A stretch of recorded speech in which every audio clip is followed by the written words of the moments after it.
In today's video, I will show you how to auto-number questions in Qualtrics. First, open your browser, go to the official site of Qualtrics, and make sure you are logged in. Once you are on the home page, open the project you want to edit.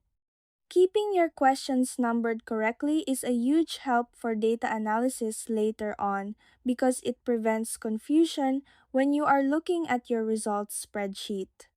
To do this, click the Tools menu on the top right of your Survey Builder interface.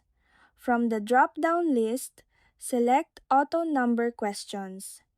Qualtrics will give you three clear options to choose from.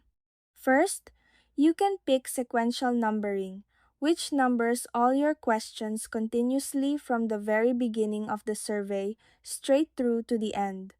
Your second option is block numbering, which restarts the numbering at 1 for every new question block you have created. Your third choice is internal ID numbering, which matches your visible question numbers directly to the hidden internal system IDs that Qualtrics uses behind the scenes. If you want, you can also check the optional box to add custom prefix, which lets you append specific text like the letter Q right before the number. Once you have made your choice, just click Apply to update the entire survey, and you can now start writing your questions. And that's it!